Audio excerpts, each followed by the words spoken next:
Acunada en Grecia, heredada en Roma, guarecida en Bizancio, renacida en Italia, desembarcada en esta margen del Atlántico, la cultura del Occidente es también, y por derecho propio, de nosotros, los hispanoamericanos. Es la hora de América, cultura para el continente. Lo saluda el doctor Sergio Rincón, fundador y director de Castalia, la única academia digital que transmite completamente en vivo para todo el continente, tanto sus cursos como sus conferencias, porque allí, donde se hable español desde la California hasta la Tierra de Fuego, reverbera la sagrada fuente de Apolo. Muchas gracias por acompañarnos una vez más en este nuevo episodio de La Hora de América, Cultura para el Continente, cuyo propósito de todos conocido consiste en aculturarnos juntamente o con nuestros profesores o con mis invitados. En esta ocasión, según se ha advertido, van a estar con nosotros el doctor Juan Pablo García y el doctor David Berea, a quienes me voy a apurar a unir de inmediato a nuestra conversación. Han de disculpar que no tenga una voz adecuada, pero está un poco delicado por los cambios de temperatura y también por los bichos que andan por ahí. Mientras tanto, déjenme, como siempre, saludarlos. A Belek C1003 le mandamos un saludo. A Indy Forks le mandamos un saludo. A The Julie-MF le mandamos un saludo. A Paulina, que se acaba de mandar un saludo. A Mariel RJ25 le mandamos un saludo. Ya están a cuadro los doctores David Berea y Juan Pablo García. ¿Cómo están, caballeros? ¿Cómo les va? Buenas tardes. Hola, buenas tardes, ¿cómo están? ¿Todo bien por acá? Hola, buenas tardes, ¿qué tal? ¿Todo bien acá también? Y luego nos dicen, ¿dónde es acá? ¿Acá? Pues acá. Claro, Pues, claro, no es allá, ¿no? tú no estás allá. No está. Tú estás allá. Mira, que yo también ando acá, nada más que mi acá no es como el tuyo, ¿no? Acá, Muy bien, acá, muy bien. acá se está muy acá. Acá se está muy ¿Podría ser acá. aquí? ¿También? No, esto ya se descontroló, ¿no? El Pedrito soy yo. No, entonces se parece, ya se parece a Plaza Sésamo. Lejos. Solo nos faltaba decir los que nos están viendo si están allí o dónde están ellos, pero bienvenidos a ellos, eso sí. Bueno, ya con eso despachamos el espacio, nos falta el tiempo. Dos nociones, dos nociones sin las cuales no habría habido una tercera, que es la de la acción, que distingue al teatro de cualquier otra manifestación literaria, ya grande o ya chico, o sea, ya largo o ya corto, es decir, ya extenso o breve, ¿no? Según ustedes han pedido que se advierta para la charla de esta ocasión. Antes de la cual, pues déjenme seguir saludando. Está Mario, que le mando un saludo, lo vi hace una semana mientras todavía no caía enfermo. A Danae le mandamos un saludo, a Daniel Espinosa le mandamos un saludo, al idólatra del doctor Berea, José Visir, le mandamos un saludo.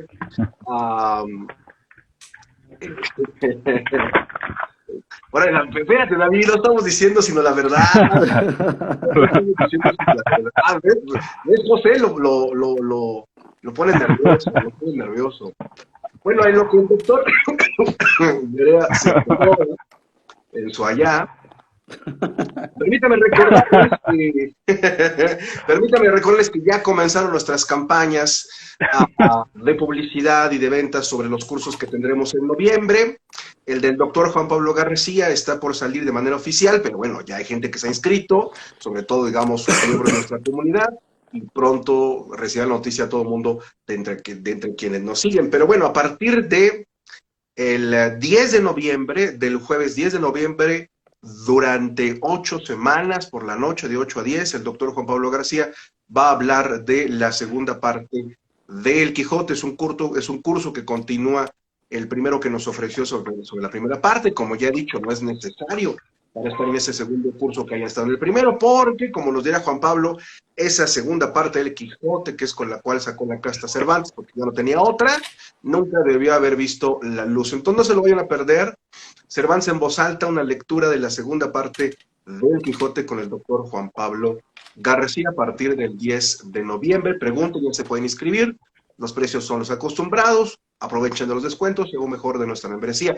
Y el otro correrá a cargo mío, según me lo han pedido los miembros de mi comunidad y algunos otros, ajenos a esta, que es un curso que trata de apreciación literaria. Se llama Poiesis, Experiencia Literaria para Diletantes, que durará 5 meses, así breves como los que yo doy,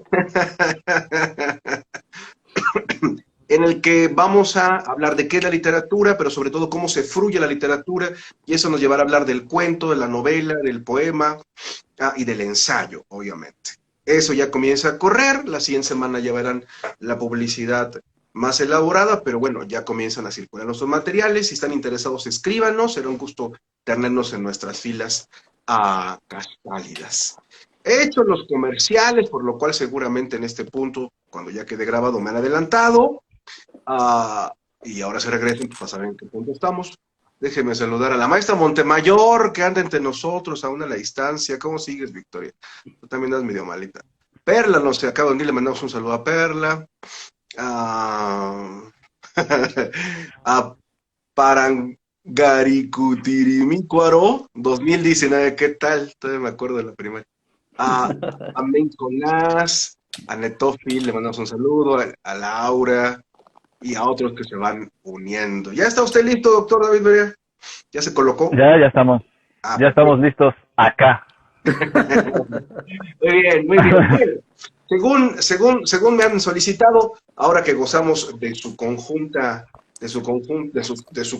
presencia, vamos a tratar del teatro breve. No están para saber nuestros amigos los dialectos de las musas, pero supongo yo que como no siguen, pues más o menos tendrán una idea. Tanto Juan Pablo como David son individuos que se han dedicado por diferentes razones, casi todas ellas profesionales, al teatro de una u otra manera. Juan Pablo se ganó una plaza que luego no le dieron, ¿no? ¿No? Por las correrías de la corruptela institucional de este país, ¿no? Pero bueno, pues él habría sido cátedra de teatro del siglo de oro. Y el doctor Berea, pues es ahora, entre los de su generación, el crítico de Lope de Vega, ¿no? El monstruo de naturaleza, que no de la naturaleza, como decía David en un comercial. Bien, en fin, vamos a hablar entonces de teatro breve. ¿Quién quiere comenzar? ¿El más breve de ustedes dos? Temporalmente, ¿no? David, por favor. No, bueno, pues, con Pablo. Dale, chavo. ahí, dale, pues no, pues ahí habría que también poner distancia, ¿no? El teatro es tan breve que podemos ir desde los romanos hasta Carballido, ¿no? Que tanto le gusta a Sergio. Entonces, sí, bueno, el teatro breve, pues yo creo que ya eres el único que lo lee, ¿no? Es bueno, es bueno. No, digo que no, pues hasta tiene películas, tienen películas, ¿no? Sí. Muy chistoso. Ya saben que en este época lo que mejor le puede pasar al teatro es que se convierta en película.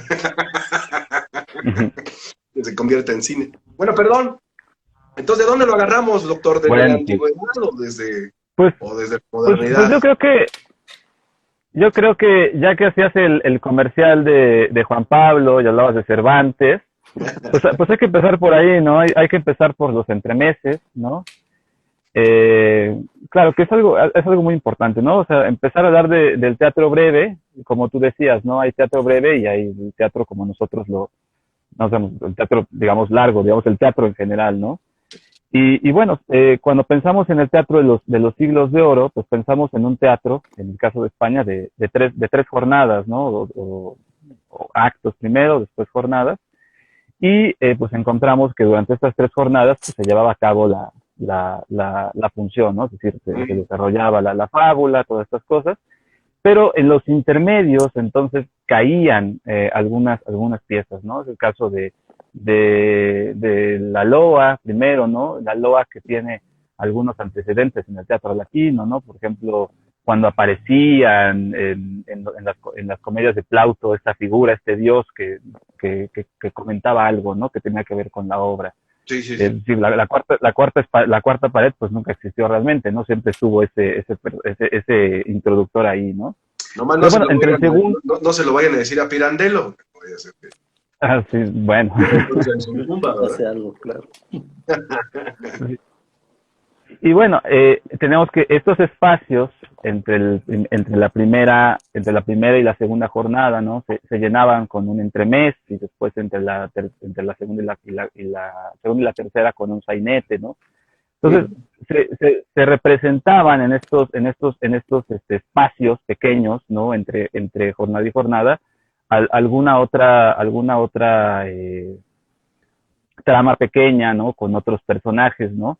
Estamos hablando de personajes que pertenecen quizá al pueblo más bajo, ¿no? Es decir, no hablamos de los personajes de capa y espada, ¿no? Que pues tienen una capa y una espada, ¿no? Pero que no llegan a ser tan pobres, ¿no? Como los personajes de los entremeses, ¿no? Que si después hablamos del siglo XVIII, de los sainetes, pues dirán, bueno, es lo que le gusta a la chusma, dirán los neoclásicos, ¿no? Pero bueno, para empezar un poco a delimitar el teatro B, me gustaría entonces empezar por ahí, ¿no? Estos espacios que se aprovechan en las obras mayores, que pues no es algo tampoco nuevo de los siglos de oro, ¿no? Hay que pensar, por ejemplo, cómo nace la comedia, ¿no? Como espacios en las tragedias griegas, ¿no? Entonces, pues no sé, mejor le paso la palabra a Juan Pablo, ¿no? Ya ponen un poco, a ver. Es que has tocado puntos muy importantes, creo. Este aspecto de que... Entonces, para que nos diga Juan Pablo, entonces son relleno, ¿no? Digo, para decirlo claramente. ¿No? A eso iba. Imaginemos el teatro del siglo de oro XVII, que nosotros vamos al teatro, es un acontecimiento, es una fiesta total, es decir, no vamos a ir como conocemos ahora el teatro a 2 horas de función, sino va a ser una función de casi un día, ¿no? Entonces, esto que señalaba David es bien importante porque son estas pequeñas piezas teatrales que nos permiten, que crean la atmósfera para apreciar esta obra mayor que va a ser una comedia, una tragedia, una comedia de enredo de capa y espada, una comedia histórica, etcétera, ¿no? La temática no importa. Lo importante es pensar que estamos hablando de un teatro en donde se piensa ya mucho en el entretenimiento, en el espectador y en captar la atención total de ese espectador, ¿no? Hablando de teatro en algún momento, alguien decía que esa experiencia de fiesta total, de estar todo el tiempo entretenido y demás, pues la podría ser similar, por ejemplo, en nuestra generación, de ir a un centro comercial con los amigos desde la mañana, entrar a tiendas, entrar a los videojuegos Mítica y demás. De Coyoacán. Vamos a Mítica de Coyoacán. Ajá, y pasas todo el día entreteniéndote, ¿no? Sin que haya un espacio en blanco, ¿no? Y esto que señalaba David es bien importante porque estas pequeñas piezas, este teatro breve, el entremés, la loa, que ahorita vamos a caracterizar más, el baile, la jácara, la mojiganga y demás, van a ser tan independientes que se van a poder representar por sí solas. Es decir, tenemos una suerte de sketch, si lo queremos ver así, que nos va a ambientar a nosotros como espectadores sobre la trama mayor de lo que trata la comedia, ¿no?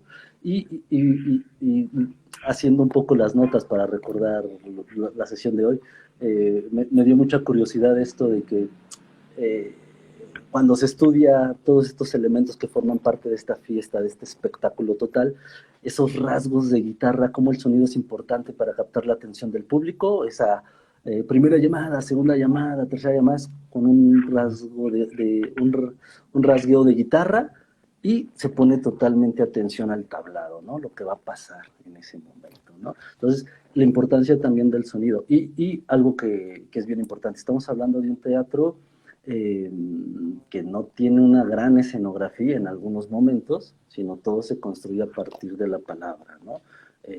Tres personas que van a hacer disparates y demás para entretener a las personas o entretenerlo con el canto, con el baile, con esta cuestión de estar llamando todo el tiempo la atención de los espectadores, ¿no? Entonces, permítanme anudar, ¿no?, lo que acaban de decir ambos. Entonces, el teatro breve, cuyas tradiciones textuales puede ser la del sainete o la de entremés, de las cuales luego les preguntaré un poco más adelante, para que nos digan qué cosas son y en qué se distinguen, cumple dos propósitos. De una parte, ocupar el tiempo que corre entre un acto y el otro, o una jornada y la otra, ¿no? Eso quiere decir que, sí, como nos ha dicho David, por convención el teatro tiene casi siempre 3 actos, ¿no? O 3 jornadas, al menos el español del siglo XVI y del siglo XVII. Eso quiere decir que, digamos, hay 2 entreactos, ¿no? O sea, uno entre el primero y el segundo actos, y uno entre el segundo, un segundo entre el segundo y el tercer actos, ¿no? ¿Es así o yo estoy contando mal? Y faltaría esto que regularmente puede ser una loa o un pequeño entremés antes del primer acto para Con el principio. El apetito, causar el apetito del espectador para lo que viene, ¿no? Entonces serían 4 piezas breves. Hay una composición con la que se abre la obra, o sea, hay una composición que antecede el primero de los actos de la obra, luego entre el primero y el segundo hay una primera pieza breve, y luego entre el segundo y el tercero una segunda pieza breve, ¿no? Sí, sí. Es así. Y eso es propio del teatro español. O lo tienen otras tradiciones. Bueno, y el segundo propósito, antes de que les comience a preguntar y me desvíe, y el segundo propósito es, como decían entonces, articular la trama también, ¿no? O sea, entre uno y otro acto, ¿no? Porque supongo yo que esas piezas tienen que ver con la trama general, ¿no? De la obra que se está viendo, o no necesariamente. Pues no necesariamente, ¿no? O sea, digamos, tienen una función, como dice Juan Pablo, digamos, de todo el espectáculo del teatro, el día del teatro, ¿no? Entonces, más bien un entremés, o sea, está entre los actos, tiene como una función de descanso, ¿no?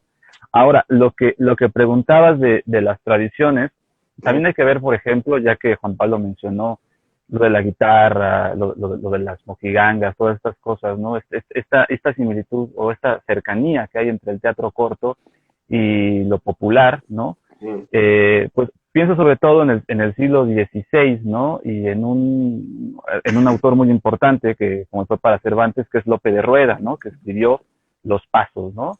Que nos ponía situaciones cómicas, y de alguna forma cuando Cervantes hace esos entremeses que nunca se representaron, ¿no? Porque el teatro de Cervantes no se representó, sino que, digamos, él lo publicó después. Pues está muy presente también la tradición de la comedia del arte, ¿no? Y aquí habría que hablar de la farsa, ¿no? La farsa,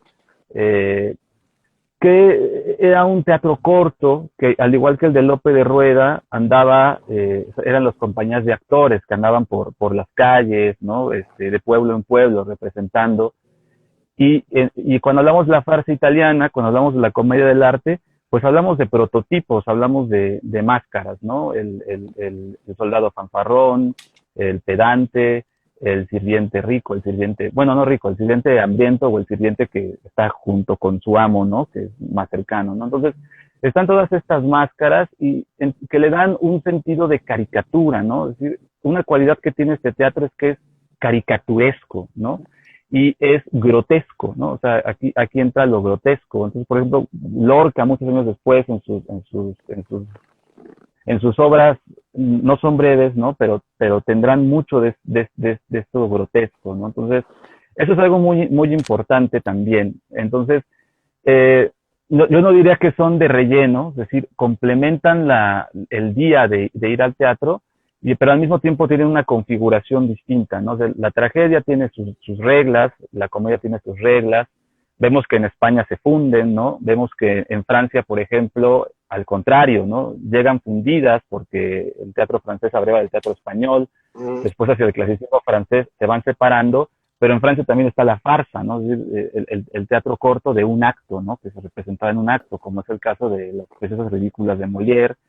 Aparecen máscaras como la de Sganarelle. Entonces, la tradición de la comedia del arte, del paso, también hay un problema ahí, ¿no? Que se plantea Cervantes y que luego cambiará con Quiñones de Benavente o Calderón, ¿no? Este es el teatro que se escribe en prosa, ¿no? Porque el teatro entonces se escribía en verso. Entonces, vemos cómo el escribirse en prosa y después regresará al verso y ambulará entre la prosa, el verso, pues hay un teatro que es una tierra inexplorada porque no es aristotélico, ¿no? Uno se mueve por ahí y entran todas estas tradiciones de Italia, ¿no? Sí, decía yo de relleno, en estricto sentido, pues porque es para rellenar, ¿no? O sea, para ocupar tiempo. Pues con algo, es como pues la televisión en vivo, ¿no? O sea, pues se tiene que hacer, Sí. entonces, alguien tiene que ocupar ese espacio, ¿no?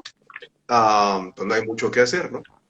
Pero cuando dije yo que era de relleno, pensé de inmediato en lo que había pasado, por ejemplo, entre los griegos, particularmente entre los atenienses, en los primeros años del arte trágica, ¿no? Porque si bien la tragedia antecedió a la comedia, o la comedia siguió a la tragedia, eh, no están del todo vinculadas, es decir, la comedia no proviene de la tragedia y la comedia y la tragedia no proviene de la comedia. Eh, la comedia originalmente surgió, vamos a decir así, de una pieza breve, ¿no? De lo que los eruditos del teatro clásico, cuya historia es más bien ficticia, porque sabemos muy pocas cosas, llaman el drama satírico, ¿no? En realidad se trataba de, luego de haber visto 3 tragedias, cuando ya fueron trilogías, primero fue una, luego fue otra, luego fue 3, luego fueron 3, para que la gente, digamos, saliera relajada, ¿no? Para que no se suicidara, porque todo el mundo sabíamos, pues no se cuenta, ¿no? Que la gente comenzó a suicidarse porque eso de luchar contra el destino ahora resultaba particularmente doloroso, ¿no? Pues uno se daba cuenta de la miseria, ¿no? Entonces, y eso que Sí. nada más iban los hombres, ¿no? No iban ni mujeres, ni niños, ni esclavos, ¿no? Entonces, se comenzaron a montar piezas, vamos a decir así breves, que sin embargo sí estaban vinculadas con la trama, ¿no? Porque el propósito de estas era que aligerase la gravedad con la que se habían tratado el asunto durante 3 piezas trágicas, ¿no? Y según se cuenta, bueno, según se dice, porque no es que lo tengamos escrito, ¿no?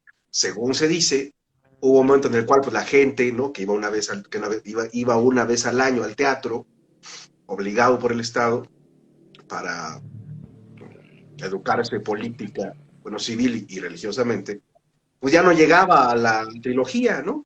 Nada más llegaba al drama satírico, pues porque lo que le interesaba era reírse, ¿no? Eso de purificarse por el dolor, el héroe le enfrentaba contra el destino, pues a muchos como que no, digo, a gente como a mí sí, ¿no? Les gusta así lo trágico, lo grave, ¿no? Y también yo soy más trágico, no soy más grave, más pesado. Entonces, así se dice que comenzó primitivamente la comedia, porque como a la gente le gustaba, ya no iba lo otro, y entonces se decidió, bueno, como se fueron alargando esas piezas hasta que dejan de ser breves, entonces, pues digamos, aparece la comedia, y luego se van a comenzar a montar, ¿no? Poemas dramáticos de largo aliento, de un asunto completamente, bueno, de una naturaleza completamente diferente a la trágica, pero quizá para el mismo asunto, ¿no? De lo cual, digamos, el representante es Aristóteles, ¿no? Entonces, por eso les preguntaba, ¿no? ¿Cuál era la relación, digamos, uh, dramática, o sea, con respecto del hilo, ¿no? Que cuentan de estas piezas, pero ya nos dijeron que en algunos casos sí, en algunos casos no, ¿no? Y ahora entonces, bueno, me decían, sí, y que es esta función esencial que acabas de decir, es rellenar literal estos espacios vacíos ajá, con más entretenimiento, ¿no? Porque incluso si le rascamos a la tradición, ya que mencionaba la tradición, pero española, Juan de la Encina en estas células pastoriles, en donde los pastores hacían la reflexión sobre el amor, etcétera, etcétera, metía pequeñas situaciones cómicas en donde varios especialistas dicen, ahí nace un poco el entremés. O la farsa de Lucas Fernández y Torres Naharro y todos estos teatro primitivo que llaman, pongo primitivo entre comillas porque era muy complejo, ¿no? Y ahí se vincula mucho con lo que estás diciendo, con estas cuestiones de, aparte de lo serio, pues viene bien una pequeña, por lo menos un esbozo de sonrisa, ¿no?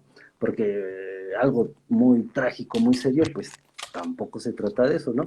Sino meter un poquito la chispa y demás. Y también hablando de las tradiciones, me acuerdo mucho, ahorita me hicieron recordar mucho de la tradición celestinesca, que también va a ser muy importante, porque dentro de esta gran narrativa, teatro, novela, novela, teatro, que todavía se distingue, que yo digo actualmente es teatro, eh, ahí también se meten pequeñas situaciones cómicas de lo que mencionaba David, de personas grotescas, de personas de estrato social bajo, hablamos de rufianes, prostitutas, sirvientes y demás, y, y en las continuaciones de la Celestina, que empiezan por ahí de los 30, 1530, 1540, tenemos personajes que van a, como Celestina, que va a narrar un entremés tal cual, como lo hará, como será muy similar a los pasos de Lope de Rueda, o ya un entremés como Quiñones de Benavente y demás, ¿no? En donde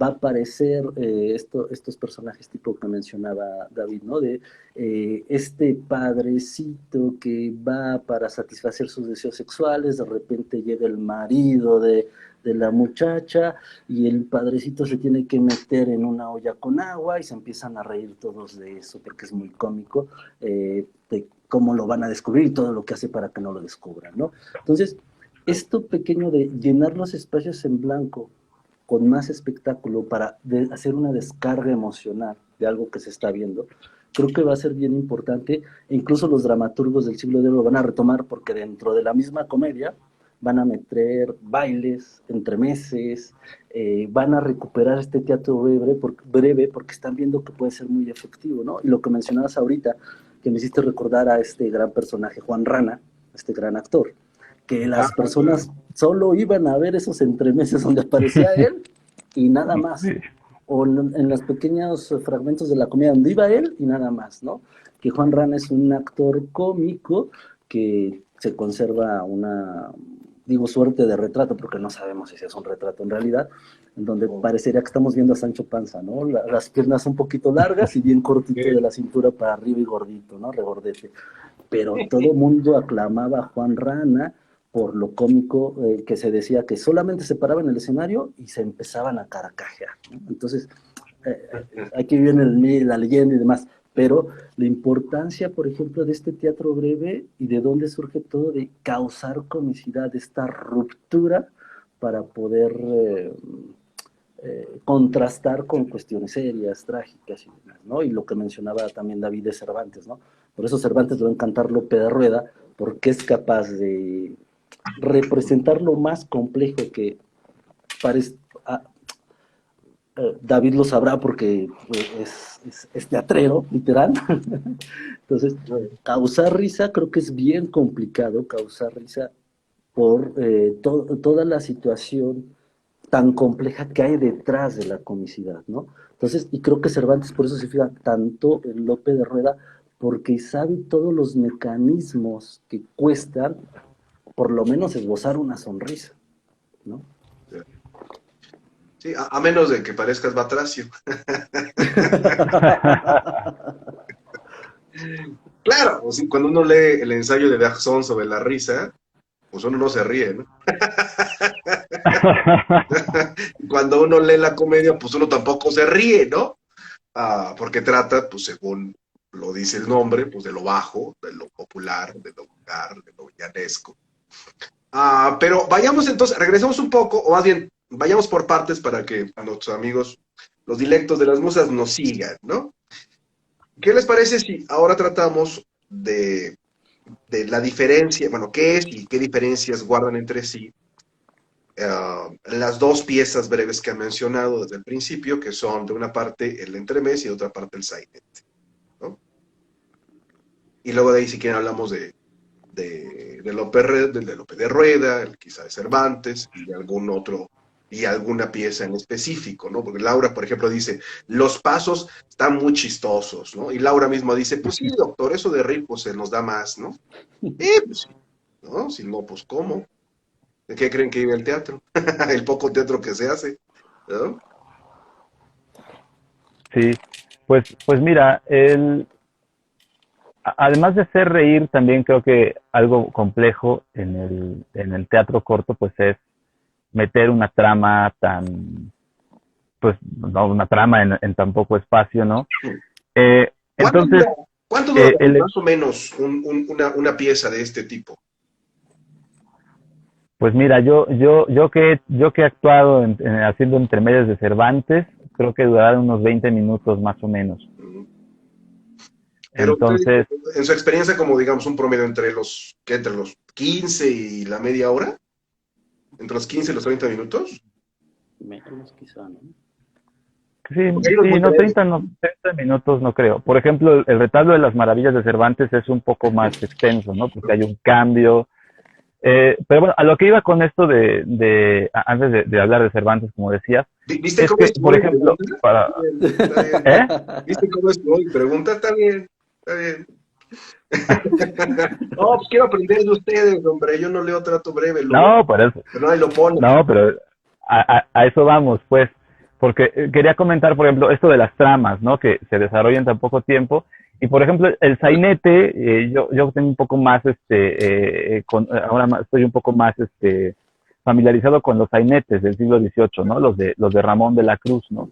Entonces, lo que tiene el sainete en comparación al entremés es que en lugar de tramas ofrecen más bien estampas, ¿no? O sea, uno piensa en los sainetes del 18 y piensa en los cuadros de Goya, ¿no? En los tapices, ¿no? O sea, piensa en los majos que están ahí en el retiro, ¿no? Entonces, sí hay una trama ahí un tanto marcada, pero realmente lo importante en estos sainetes no es desarrollar una trama, ¿no? Porque el entremés, Cervantes, hablábamos del retablo de las maravillas, ¿hasta qué punto es una crítica a los problemas de la pureza de sangre, ¿no? O sea, ¿hasta qué punto tiene esa carga? Pues no lo sabemos, podemos decir que sí, podemos decir que no.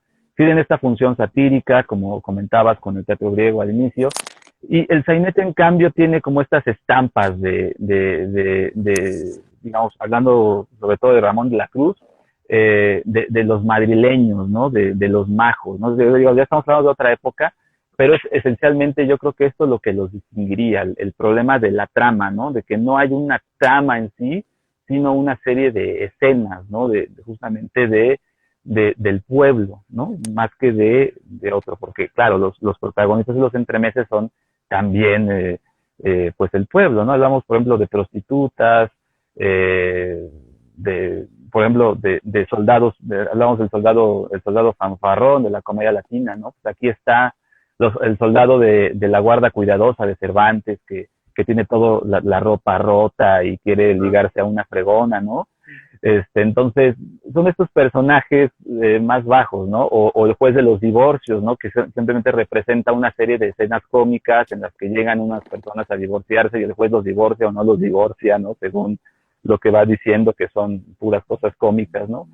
Entonces, pues yo creo que más o menos podríamos hacer esa diferencia. Además, claro está del lugar que ocupa, ¿no? O sea, primero entremés, luego el sainete, y ya cada uno va desarrollándose en distintos momentos, ¿no? El sainete es más algo o sea, ya el sainete como una pieza independiente que se estudia, pues ya más bien sería del 18, ¿no? Entonces creo que en un primer momento sí es como el entremés y el sainete, y es una cuestión en un primer momento de nombre, ¿no? Me parece a mí de etiqueta, ¿no? ¿Qué opina usted, doctor García, acerca de esto? Esto que señala de las convenciones y cómo lo que mencionabas hace ratito y lo que decía David, podrían ser tramas tan simples, pero son complejas al momento de la representación, ¿no? Pues estoy pensando en seguir con el retablo de las maravillas, que para quien no lo ha leído llegan dos actores, dos burladores que van a tramar una broma para tener dinero, y engañan, llegan con el gobernador y le dicen, traemos algo tan especial que los que no son cristianos desde sus tatarabuelos, cristianos de verdad, no estos cristianos confesos como judíos, moros y demás, sino cristianos de verdad, Sí. van a poder ver las cosas tan mágicas en un cuadrito, en un retablo. Pensemos un retablo como de títeres, un cuadrito donde salen títeres, y solamente quienes cumplan esta condición van a formar parte casi de este club especial. Y en ese momento empieza la sátira, pues todo mundo quiere ser cristiano viejo, todo mundo se busca, aunque no lo sea, pero quiere aparentar, y empezamos a ver con esta cuestión de la apariencia, ¿no? Y Shanfaya y se me fue el nombre, Chirinos. y Chirinos, gracias David, y Chirinos, sí, empiezan a abrir toda la trama de, bueno, esto que van a ver ustedes lo hizo Tontonelo. Y ya desde ahí empieza, desde el nombre de desde nombrar cómo se llaman los creadores y demás. Tontonelo fue el creador del retablo de las maravillas y hace una suerte de invocación en donde van a aparecer, según ellos, distintas figuras como Sansón, unos ratones que se meten entre las piernas de los mismos espectadores, de los actores que están viendo el retablo y demás. Entonces, es tan complejo porque vamos a tener tantos niveles ficcionales que se crean a partir de la palabra, porque en un momento Shanfaya va a decir, aquí viene un león, y de repente aparece agua, y esta agua le permite a los hombres volverse otra vez jóvenes. Y los actores lo que harían sería, como no quieren pasar por tontos y todo el mundo es cristiano, supuestamente, empiezan a mojarse con esa agua que no existe, ¿no? Y empieza la confusión, y al final hay una confusión con la realidad cuando llega un soldado para pedir posada, y siempre en el retablo de las maravillas, cuando lo leo me acuerdo de Aurelio haciendo el papel del Führer, siempre me acuerdo de mi maestro, y ahí hay una... Y el maestro de David, son de la mafia de Aurelio. También, sí. Bueno, hay que decir que Aurelio, para la gente que tiene alguna clase de relación amistosa como Juan Pablo y David, es el doctor Aurelio González, ¿no? Uno de los hispanistas más destacados pues, de la segunda mitad del siglo XX, ¿no? Que fue profesor de nosotros tres en el Colegio de México en ese momento. Pero estos dos que tienen a cuadro, ¿no? Pues son sus discípulos, tal cual, ¿no? Yo desciendo de una línea cercana a la de Aurelio, pero distinta, ¿no? Y es tan complejo porque estamos viendo unos personajes que por no ser tomados como tontos, le entran al juego de visualizar cosas que no existen y se pueden ver. Y nosotros como espectadores de ese espectáculo total estamos viendo cómo Shanfaya y Chirinos engañan a los otros a partir de ficción, los otros creen la ficción, y entre esos personajes crean la ficción para no pasar entre ellos, y todo empieza a funcionar tan complejo que parecería muy sencillo, pero en realidad es muy complejo, y cuando uno lo lee por primera vez se pierde, porque estas cosas imaginarias evocadas por la palabra son complicadas de visualizar, ¿no? Entonces, esto que mencionaba David, ¿no? Estas convenciones que van marcando los estilos de los dramaturgos al momento de poner en escena un entremés de 15, 20 minutos para desatar la risa, va a ser tan complejo como esto o como el retrato vivo de Moreto, en donde aparece Juan Rana, que Juan Rana está dentro de un retrato, y empezamos a tener dos escenas dentro del mismo escenario, dos ficciones. El cuadro que no se puede mover y que le dicen, limpia ese cuadro, y están fregando el rostro de Juan Rana, y pobre Juan Rana se está quejando porque la burla es tan celoso que la esposa le dice, ¿sabes qué, Juan Rana? Voy a hacer un retrato vivo de ti. Y lo engaña tanto que Cosme, Juan Rana, se cree que es un retrato vivo. Entonces, él está siendo espectador de lo que está pasando en la sala donde lo cuelgan o donde ponen su cuadro, porque ahí van a desfilar estos galanes que le echan los perros a su esposa, pero le va a enseñar y es importante el entremés, estas burlas, estas bromas que a veces terminan en palos, en golpes y demás, porque al pobre Juan Rana al final todo el mundo le dice, pues no parece tan de verdad, es más, vamos a ver qué defectos tiene. Y pasa la sirviente y le dice, la nariz, pues la tiene mal, y se le empieza a jalar. Y el pobre pasa a otro y dice, los ojos los tiene muy saltones, entonces los vamos a meter, ¿no? Le empiezan a picar los ojos. Y el pintor dice, me quedó muy mal este brazo, esta mano, y lo empieza a jalar y todo. Y al final, la misma esposa, el personaje de la esposa dice, cuando tengan maridos celosos, les recomiendo que hagan este tipo de bromas y de burlas para que entiendan que no tienen que ser celosos. Entonces, también tenemos esta convención social de que se puede aprender a partir de estas burlas, bromas y demás, ¿no? O no ser confiado de las tretas que te pueden hacer los otros. Entonces, ahí tenemos también esta complejidad tan compactada en algo tan pequeño como un intranet, ¿no? Sí. ¿Y qué les parece si hablamos ahora? Digo, nos ha quedado ya claro, ¿no? Que de lo que estamos hablando es de una pieza teatral breve, digamos, teatro entremesino, que, que, que sugiere de qué va a tratar la trama, ¿no? Que va a tratar en los actos que van a venir, y luego, para hacer las veces de entretenimiento, con otros propósitos, sin embargo, une los actos o une las jornadas en lo que se va a ver, lo que se está viendo. Tenemos el entremés y luego aparece el sainete, como del siglo XVIII, nos ha dicho David. ¿Quién, entre los primeros, ¿no? ¿A quién se recuerda como un dramaturgo de buen entremés? ¿O cuáles fueron los primeros entremeses más aclamados, y si estos tienen autor? Pues mira,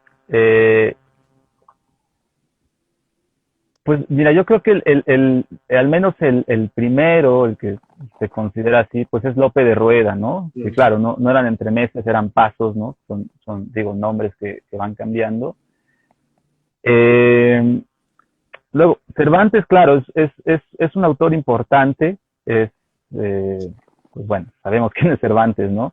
Por ejemplo, ahora que mencionaste esto del anonimato, ahí habría que hacer un apunte, porque por ejemplo existe un entremés que se llama el entremés de los romances, ¿no? Entonces, este entremés que nos narra la historia de un cuate que por leer romances se vuelve loco y sale a la calle, pues, queriendo hacer lo que hacen los romances, ¿no? Es un entremés anónimo que no sabemos de quién es, pero bueno, sabemos que a Cervantes le gustan mucho los entremeses, ¿no? Entonces ahí hay una serie de conjeturas de que si Cervantes había visto, porque Cervantes nos cuenta cuando publica sus comedias, ¿no? Que él veía a Lope de Rueda cuando era más joven, ¿no?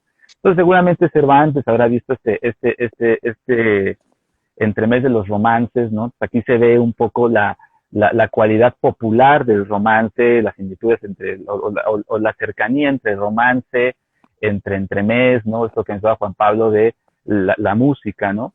Pero bueno, para no desviarme, uno de los, yo creo que los entremesistas más conocidos entonces, pues fue, por ejemplo, Quiñones de Benavente, ¿no? Creo que sería el escritor de entremeses más importante. Lope de Rueda escribió en prosa, Cervantes escribió en prosa, y en cambio Quiñones de Benavente es un regreso al verso, ¿no? Y el mismo Quiñones de Benavente tiene un entremés que es el mismo Retablo de las Maravillas, pero puesto en verso, ¿no? Con otras características, menos malicioso, ¿no? De esto de que nos dice Chanfalla, ¿no? Que nadie que tenga alguna raza de confeso pueda ver las cosas que en él se encuentran y muestran, ¿no? O sea, es distinto, ¿no? Menos cargado, pero sí tiene un Retablo de las Maravillas, lo que habla de quizá el éxito que pudo haber tenido Cervantes, al menos leído, ¿no? Porque no se llegó a representar. Y bueno, Calderón de la Barca tiene otros tantos entremeses, Quevedo tiene a Quevedo le quedaba de maravilla la sátira del entremés, ¿no?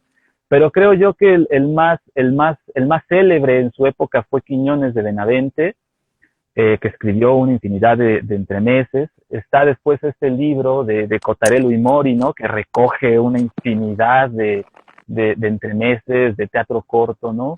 Y ahí hay una infinidad de entremeses de Agustín Moreto, ¿no?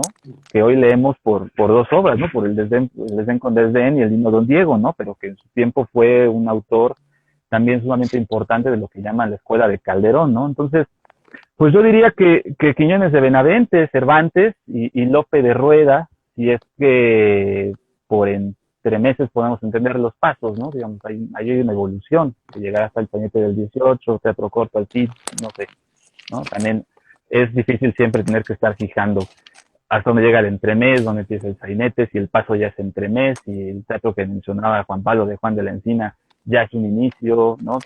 Todas estas cosas, ¿no? Que es un campo que todavía falta mucho por explorar, ¿no? Esto de la farsa, las máscaras, pensaba ahorita, perdón que me desvíe, en el Retrato de las Maravillas, un personaje que me da mucha gracia, que es Benito Repollo, ¿no? Que es tonto, ¿no? O sea, es tonto porque Repollo. Le dicen, por ejemplo, dice sentencia ciceronianca, y lo corrige por ahí un escribano, le dice, no se dice ciceronianca, se dice ciceroniana, ¿no? Entonces, va por todo el mundo siendo tonto, pero al final resulta que es el único que se da cuenta que lo están engañando y es el único que finge bien. Los otros están preocupados, dicen, pues es que yo no veo nada, ¿no? Pero bueno, voy a decir que sí por la negra honrilla. En cambio, este Benito Repollo, que es tonto, que no es un pedante aristotélico, entiende perfectamente de qué va el juego, y cuando llega el Fourier enojado, ¿no? Viene, entonces, claro, estas máscaras también del pedante que están ahí. Pero bueno, ya me desvié, ya me desvié.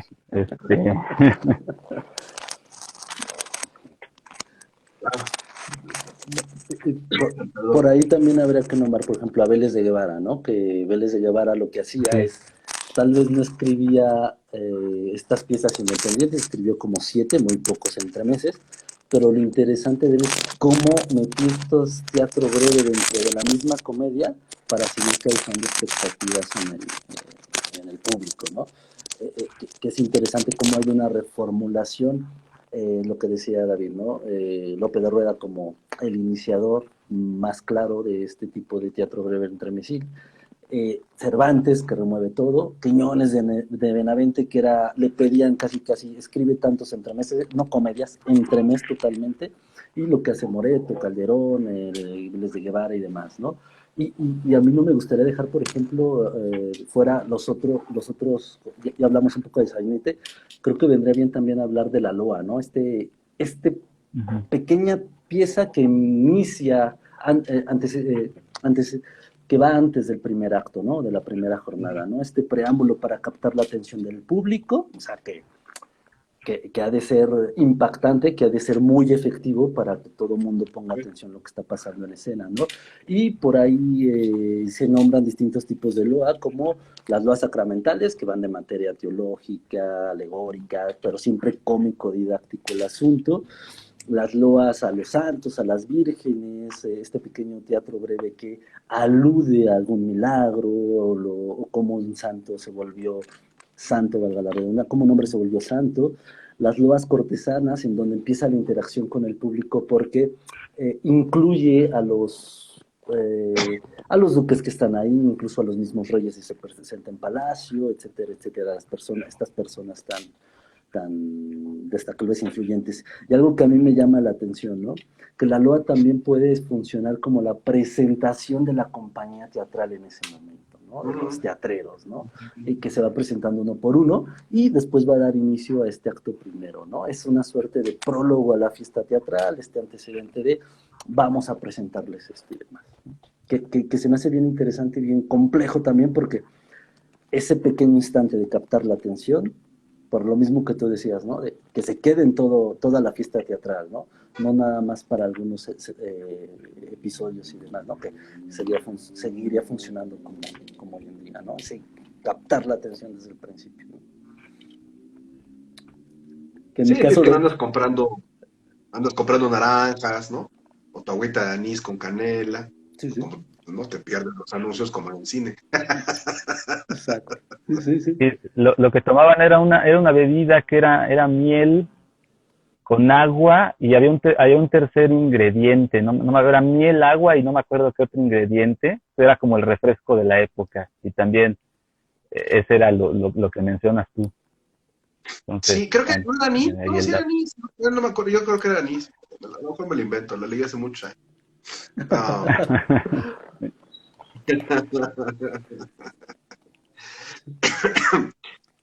Y bueno, ahora que es que ahora que mencionaste lo de la loa y estas cosas, ¿loables? Lo didáctico, lo religioso, me quedé pensando en otro género que regularmente no se considera teatro corto, pero me quedé pensando en Lope de Vega y lo que él hace en una novela, que es El peregrino en su patria, ¿no? El caso del auto sacramental, ¿no? El auto sacramental es otra cosa, o sea, creo que eso merecería otra obra de América en todo caso, pero, por ejemplo, también se distingue porque es breve, y ahorita me acordé que en El peregrino en su patria, es una novela de Lope, Lope mete autos sacramentales en medio de en cada libro, ¿no? Entonces, pues ahí los está ocupando como una especie de entremés alegórico moral para la novela, ¿no? Entonces, claro, ahí el auto sacramental, que es otra cosa, insisto, pero que también es breve, ¿no? Es parte, claro, no del corral de comedia, sino de la corte, ¿no? Estamos hablando de otro contexto completamente distinto, pero bueno, no quería dejar de mencionar por ahí el auto sacramental, ¿no? No se te vaya a aparecer en Sueños Lope de Vega, ¿no? Que No. le debes hasta tu grado. No, sí, hombre, Dios ha dado de comer desde su época. Y seguirá. Y sigue dando de comer. Oigan, entonces, pero yo tengo una pregunta, o sea, más bien tengo una inquietud, ¿no? El teatro breve, porque yo no sé si eso que se dio en llamar en el siglo XX el microteatro, ¿no? Sea teatro breve, ¿no? Pero, y además sea buen teatro, ¿no? Más allá si es breve o largo, si es buen teatro, ¿no? Porque claramente eso que llamamos ahora el microteatro existe por sí mismo, ¿no? Hasta tiene nombre, micro y teatro, ¿no? Pero del teatro del que han estado hablando, bueno, de estas piezas, ya sea el entremés, ya sea el sainete, ya sea el auto sacramental, o todo aquello que fue apareciendo según se fue jugando, ¿no? Porque no estaba establecido como sí con las obras de mayor aliento. No existió, al menos en el siglo de oro, independientemente, ¿no? O sea, no es que se fuera al corral a ver, a ver una tarde, una tarde, solo un entremés, ¿no? Es decir, uno tenía que, si le gustaba aquello, pues fletarse la obra aunque fuera aburrida y esperar el entremés, ¿no? O sea, me preguntas, o sea, el teatro entremesil ¿existió en algún momento por sí mismo o estuvo siempre supeditado, como nació, a la obra en la que se lo colocó? Porque hoy, a veces, ¿no? Los vemos representados y son siempre como cosas curiosas, ¿no? Como una curiosidad el ver, ¿no? Tal entremés de Cervantes, que suele ser lo único que se representa, ¿no? O una serie, ¿no? De entremeses de tal o cual. Pero es una cosa como incluso escolar, ¿no? Y nada, porque de algo los actores tienen que vivir, los maestros tienen que vivir, ¿no? Ese viejo acuerdo original. Entonces, mi inquietud es esa, ¿no? O sea, ¿vivió por sí mismo en algún punto o nunca vivió por sí mismo en algún punto? Pues vivió por sí mismo, por ejemplo, en el 16, lo que decíamos de Lope de Rueda, ¿no? Que eran este teatro itinerante que iba, ¿no? Con estas máscaras. Ahora, yo creo que verlo dentro de la comedia, pues es parte de la fiesta del teatro, de la fiesta barroca, ¿no? Pero sin lugar a dudas, estas máscaras, que también en la comedia del arte, pues sí, o sea, es parte de este teatro que va de ciudad en ciudad, ¿no? Estas carretas que van con los actores y van llevando el entretenimiento por ahí, ¿no? Y ya hablar del teatro de los siglos de oro ya es hablar de Madrid, ¿no? Es hablar de la capital, es hablar de un teatro donde está todo puesto para la gran fiesta, ¿no? Y de lo que tú mencionabas del siglo XX, pues es que pues es lo mismo, ¿no? O sea, pues teatro breve, yo creo que podría entenderse todo ese teatro que es breve, ¿no? O sea, que es una duración breve, ¿no? Que tiene una duración breve. Es extenso. O sea, estoy pensando, por ejemplo, en el teatro sintético del futurismo, ¿no? En el teatro Día de las Vanguardias, que es teatro que intenta justamente acabar con la trama, ¿no? O el teatro tiene Villaurrutia un teatro corto, ¿no? En el que Villaurrutia plantea que este teatro quiere que sea como una especie de soneto, ¿no? O sea, quiero que mi teatro sea lo que a la poesía el soneto, ¿no? Un teatro que contenga eso. No es el teatro sintético del futurismo porque tiene trama, pero es más breve, ¿no? Entonces, pues de ahí al microteatro, pues yo creo que sí, o sea, podemos hacerla, cabe mucho en teatro breve, ¿no? O sea, es cuestión de ya de ahí crear otras etiquetas, ¿no? Entremés, sainete, ver las épocas, las corrientes literarias, la necesidad de cada teatro, ¿no? Si es un teatro pobre, si es un Pues yo teatro creo que es un de la asunto corte. perdón, yo creo que es un asunto como en el teatro desde su origen, de taquilla, ¿no? O sea, nadie con dos dedos de frente se sentiría satisfecho de ver solamente una obra, una microobra o un entremés o un sainete, ¿no? Y sobre todo en una época en la, por Sí, ejemplo, sí, la sí. gente se bañaba y se vestía para ir al teatro, o sea, no en el siglo XVI y el XVII, ¿no? En el XIX, en el XX, ¿no? Pues uno va al teatro para ser visto, ¿no? Entonces, pues uno no se va a Claro. arreglar, ni poner un corsé, ni se va a poner una pestaña, ni se va a poner su monóculo, y va a ver nomás un entremés. En la ópera, por ejemplo, pues o sea, hace mucho tiempo va junto con pegado a caballería rusticana con los payasos, ¿no? O sea, porque si no, pues cómo, hasta lo conocemos así por el Padrino, ¿no? Por Mario Puzo y luego las versiones fílmicas, ¿no? Entonces, yo creo que nomás por eso no es que pues, cuajó así como una cosa propia, autónoma, ¿no? Pues, que pues, es un engaño, pues, ¿no? O sea, como, no, o sea, Ujú. yo ya pagué mi entrada, ¿no? ¿No? Sí. ¿No? Sí, Bueno, claro, el Teatro de Lope de Rueda, este teatro, pues no pagabas entrada, no se iba por las ciudades y después pedían el dinero, ¿no? sí, sí. Entonces, por eso digo, hay que ver las características de cada teatro, ¿no? El teatro de vanguardia, pues nadie va a pagar por ver un teatro Nadie se va a experimental pagar por sintético verlos. futurista, ¿no? Eso tiene otro fin, ¿no? Tiene otro fin y otras características, ¿no? Eso sin beca, pues no jala, ¿no? Entonces, no, pero claro, se ve que yo no veo teatro en las calles, ¿no? O sea, se ve que no, o sea, no, ni el carro de comedias de la UNAM, ¿no? Tampoco. Pero bueno, la verdad es que yo dejé ir al teatro cuando comenzaron a comer otra vez, ¿no? Pero bueno, claro, o sea, yo pienso que el teatro no, o sea, el teatro para mí, ¿no? Que yo crecí en ese no era como el del que están hablando ustedes, ¿no?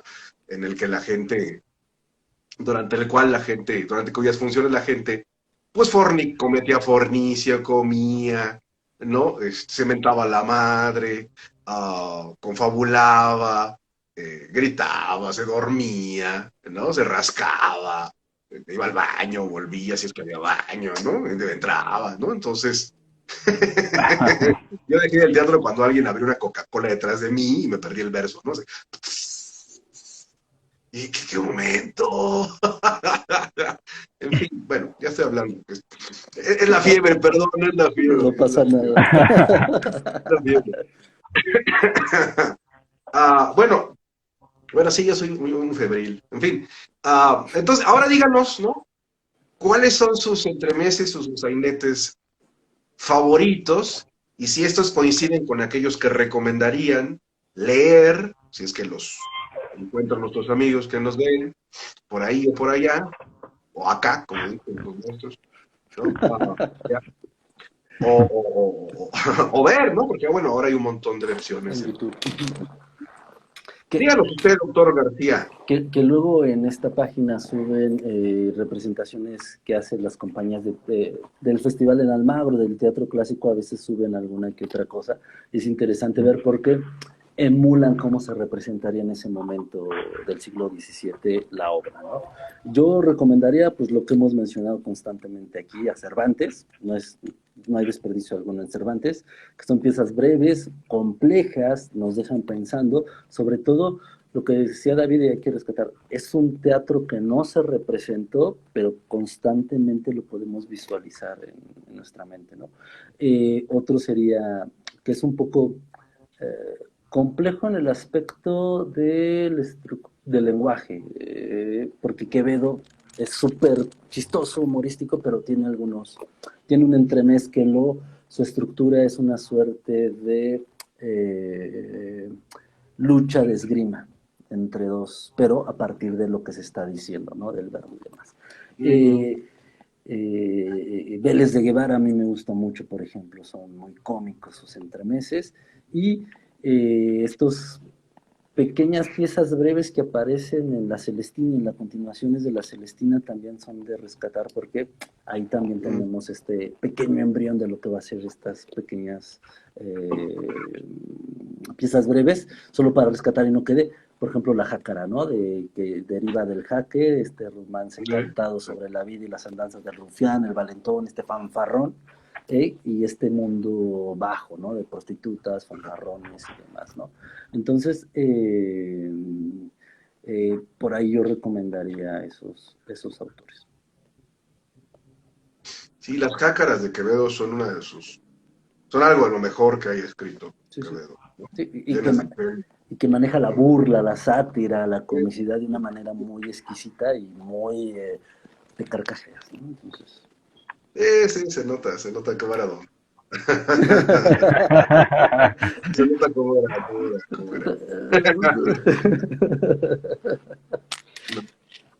¿Y usted, David? ¿Usted, doctor David Berea? Pues mira, yo también recomendaría Cervantes, creo que no tiene ningún desperdicio. ¿Qué les pasa? No, mira, recomendaría sobre todo el Retrato de las Maravillas, también recomendaría pues, el de Quiñones de Benavente, ¿no? Nada más por el gusto de la comparación, ¿no? También La Guarda Cuidadosa o La Cueva de Salamanca, ¿no? Recomendaría esos. Creo que es interesante también este entremés de los romances, ¿no? Es muy, muy interesante. Y un entremés que a mí me gusta mucho, ¿no? Que yo hago con mucho placer, ¿no? Que es el de los habladores, ¿no? Que es atribuido a Cervantes. No sabemos si es de Cervantes, pero que es de un tipo que quiere que le den una cuchillada para que le den dinero y anda agarrando a la gente y van diciendo tonterías, ¿no? Para que lo escondan porque lo anda persiguiendo la justicia, ¿no? Entonces ahí hay un juego de que le dice algo un personaje y el hablador se pone a hablar y hablar y hablar y a hilar cosas, ¿no? Entonces es muy gracioso, ¿cómo no? Entonces, yo creo que el de los habladores es un entrevista también muy bueno. Y bueno, Usted que se dedica a, que es hombre de tablas, ¿no? Díganos algo de los habladores. ¿Qué? La memoria. Sí, dinos algo de los habladores. Algo breve. Ya me acuerdo, ya tiene 2 años. No, pues no. Ay, siempre, así son todos los teatreros, ¿ven? Cuando un diamante. Ahora se me va. Pero es que necesito el pie, ¿sabes? ¿Dónde lo agarro? No, pues mira, otro que estaría bien, que recomendaría, pero nada más porque luego me gusta el 18, recomendaría de Ramón de la Cruz, el Manolo, ¿no? La tragedia para reír o sainete para llorar, como le puso, ¿no? Pues yo creo que estas, ¿no? Pero sí, el Retablo de las Maravillas creo que deberíamos de leerlo todos, sin duda. Bueno, ahora que montes otra vez, nos invitas. Sí, claro, con gusto. Pues a ver, los que andan en la ciudad, pues que vayan a verte, ¿no? ¿Les digo? Sí. Queridos doctores, ha sido un placer, ¿no? Como se dice, lo bueno es bueno, pero cuando es breve es mejor, ¿no? Y su conversación prolija, que no breve, ha sido un ejemplo de lo que le achaca Horacio, ¿no? Bueno, sí, Horacio lo dijo, pero lo recuerdo mal. Seguramente eso sí lo recuerdo. En fin. No se olviden, amigos que nos siguen, de que viene el curso de Juan Pablo, viene mi curso y viene también la conferencia de David sobre la figura de Don Juan, ¿no? Del mito de Don Juan, que comenzó en el teatro prontamente. La maestra Montemayor también les manda un saludo, ¿no? Dice, me encantó el programa. Ay, mira, ¿no? Tenemos una pata, ¿no? En fin, querido David, querido Juan Pablo, muchas gracias por habernos acompañado en esta ocasión, una vez más, en la Hora de América, que dedicamos al teatro entremesín, ¿no? Esa palabra es la de domingo, ¿no? Úsela junto con sus moños para ir a Ha sido la Hora Febril de América. Se despide ustedes el doctor Sergio Rincón, en compañía de los doctores David Berea y Juan Pablo García. Hasta otra ocasión, cuando nos entremezclemos. Esté muy bien, pásala bonito. Hasta luego, que estén bien, un gusto. Cuídense. Hasta luego, gracias y saludos a quienes nos están viendo. Eso, acá o allá, ¿no? Como sea. O acullá. Pues desde donde sea que nos estén viendo. Saludos desde acá, porque acá es acá. El doctor Contar. ya sigamos. Pásenla bonito. Que esté muy bien. Gracias, muchachos. Hasta luego. Adiós. Chao.